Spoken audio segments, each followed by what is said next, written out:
Hello Warriors, this is Mars. Welcome back to another Conan Exiles PvP build video. So today I bring you Wrathguard. So Wrathguard is it's more of a dueling build. It's more of my personal dueling build. It's kind of on the expensive side. Now you can use this in duels. You can use this on the official and be extremely effective. I'm going to give you some options. I'm going to talk a bit more in depth. So let's get straight into it. So Wrathguard, it's mainly playstyle. It's not playstyle specific. You can play with this however you want to. I like to use the Meteor's Justice as a poison removal application. I like the Black Eye's Broadsword, the Staff of Epimetrius, the Maelstrom. Although for these two weapons, you could really use whatever you want. If you want to use the axe here, you want to use a greatsword here, you have that option. I mean, it's purely up to your playstyle. So we have the Serpent throwing axes, we got the healing wraps, we got the herbal tea, and we got the hearty stew. Show the inventory.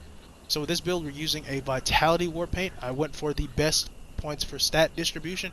Now, if you want to go for even further for stat distribution, you can go for Verminhide. I mean, you'd lose a bit more armor. I really focus on the on being tanky.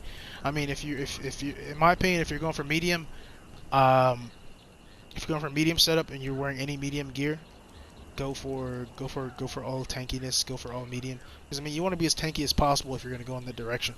So let's see here. So I got the poison. I usually carry a stack and a half to 2 stacks of poison. I have healing wraps in the inventory. I have cleansing brew. I have Serpent Thorn axes, and I have the Crimson Lotus powder and the Grey Lotus powder. This is pretty much all the buffs that are required for the build. You don't necessarily need Grey Lotus powder. You can use whatever buffs that you choose to use. This is just what I prefer to set up with.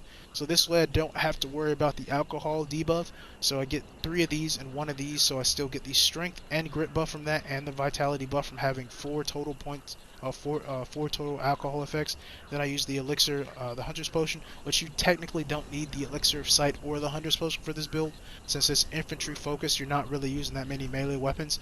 I'm using the elixir of numbing to give me a little extra into encumbrance.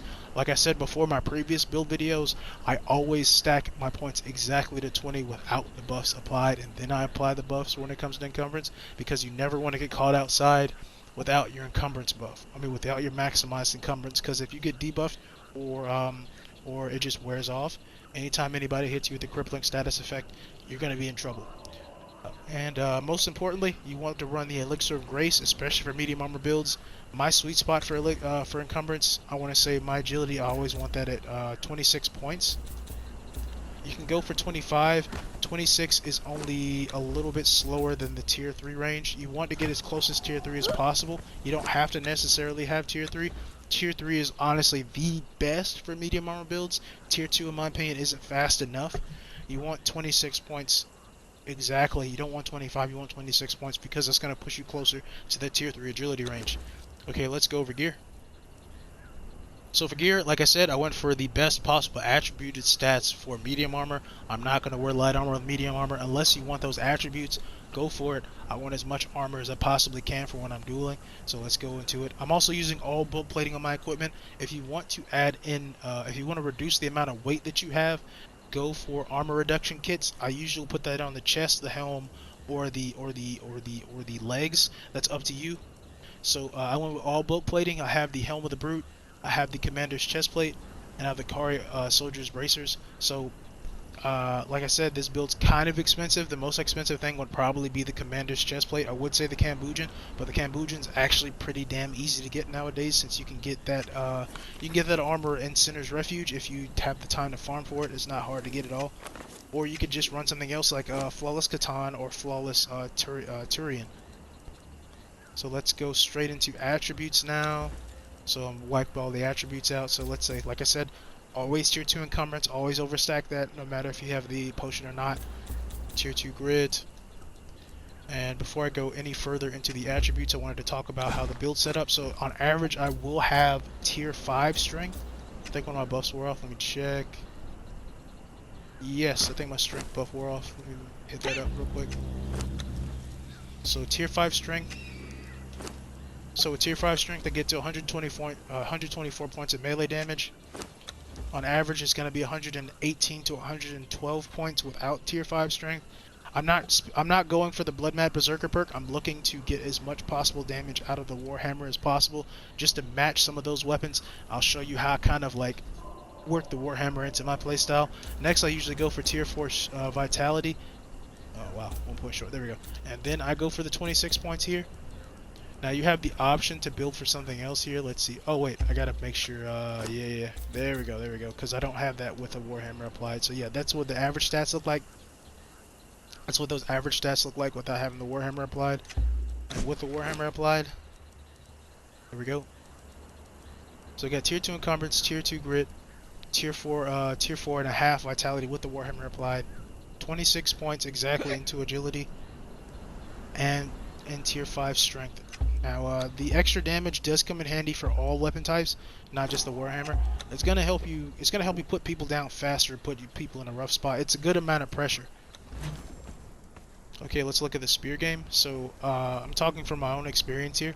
Like I like to start most of my fights with the spear. So like when I move around people, like with medium armor, it's a lot slower than light. It's not a lot slower than light armor, but it's a bit slower than light armor. You can tell the difference in terms of the roll speed. The roll speed on average tier 3 agility roll speed on medium armor is going to be slower than tier 3 roll speed on light medium armor. So that's obviously the difference, just because light armor is going to be more evasive than medium armor. So with medium armor, most people who you play against will be using light armor. They're going to be roll stabbing a lot and trying to put pressure on you. Whereas in medium armor, you can possibly do more trades depending on the weapon.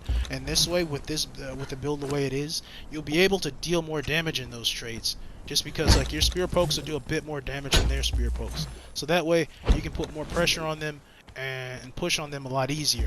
You don't necessarily have to be using the same kind of tactics. You can weave around them. You can do backstabs. I did it wrong there. This is them. Go for backstabs. Put more pressure on them. Or go for side stabs.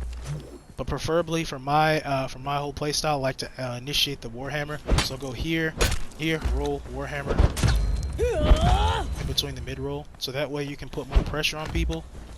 People don't really see that coming. You pull the Warhammer out. That works the same thing with the sword. You can just put pressure on people that way. But I try like to manage them. So here's a short clip showcasing the armor style and the play style. So with medium armor, you can have iframes, which means those invulnerability frames. You can pretty much do the same thing that light armor does. It's just like you aren't going to be as fast. You can do damage. With this setup, you can do higher damage. You have iframes. You have good movement. It's really going to be up to your play style, depending on if you use a spear or not, or whatever weapon you choose or decide to use. You can really push on people and make them miss, just like that, and really be a force to be reckoned with, because you can out trade light armor builds, but granted, be careful of the type of weapons that you face. This build is not all about trading. It's only trading when absolutely necessary. The foundation for any type of playstyle should be to evade more damage than you take. It's not all about trading. So like really, like you see me, I'm not playing passive, but I'm playing smart. I'm using my form of evasion. I'm putting enough distance in between him to where I can poke him, not just poking and rolling, but to put evasion, but to utilize my negative space and to position myself well enough to evade major blows. I can still take some blows, but I can't take every blow. I get to pick and choose which blows I take, and I get to pick and choose what blows I give. As you can see, I move around the position of my enemy. I try to focus on which direction I'm gonna go to stop, to like throw him off his game. As you see here, I'll shoot right to his side to throw him off, and then I'll go in for like a roll stab. So really, medium armor can be just as flexible as light armor. Oh, GG. Okay, thanks again for watching. That's the end of the video.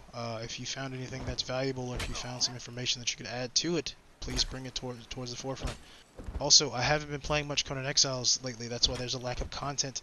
So I just want to let you know that I'm still making videos for it. So yeah, I'm still here, kinda, sorta, I guess, for now. What games are you guys playing besides Conan? Because not too many people are playing Conan as of late, just because of people have not been liking the patches. Leave down in the comment section what you would like to see in the future. Also, I want to say thanks again for watching. Keep slaying. Later.